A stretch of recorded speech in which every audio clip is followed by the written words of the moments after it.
And the Epstein files could soon see the light of day, but a few roadblocks remain. That's with the House and Senate now passing a resolution for the DOJ to release those files. Our Washington correspondent, Luis Martinez, joins us in studio to break it all down. Luis, you've been tracking this. It's really quite a significant turn of events. What does this bill ultimately do, and how come the House voted on it despite House Republican leadership opposing it?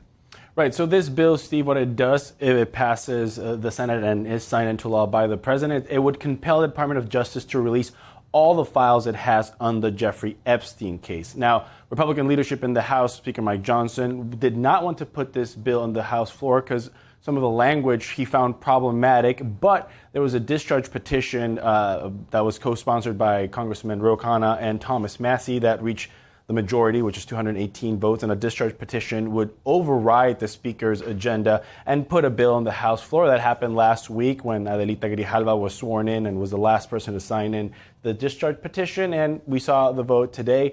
427 lawmakers voted in favor. Only one voted against, and that's Republican Clay Higgins. Now, Luis, what were the objections that the House Republican leadership had when it came to this bill?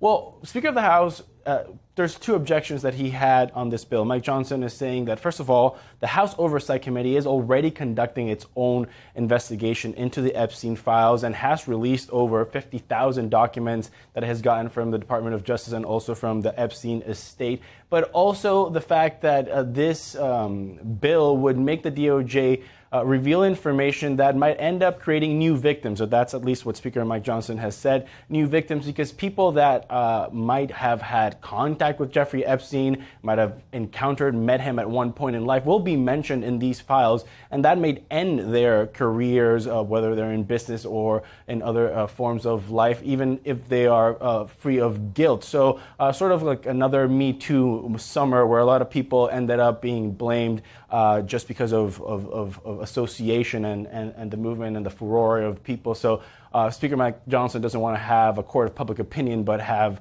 justice through the Department of Justice investigation and also the House Oversight Committee investigation. So it's now today passed through the House, then the Senate. Now it's just waiting the president's signature. Well, right now, the bill is still in the House. It's going to be sent to the Senate tomorrow morning.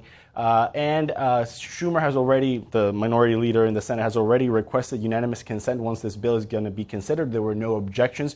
So tomorrow morning, as soon as the bill reaches Thune's desk and he opens session, it will pass by unanimous consent and then be sent to the president for signing. And we know that President Trump has already said that he would sign it into law.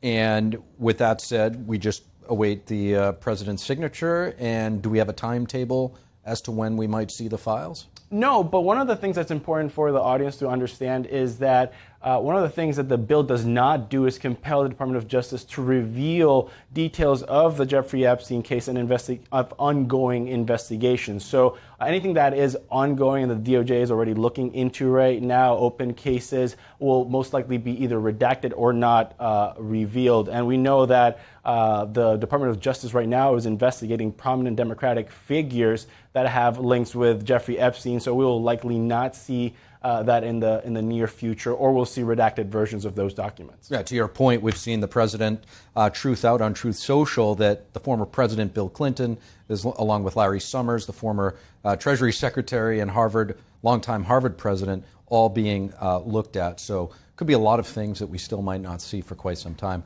Luis Martinez, really appreciate the update.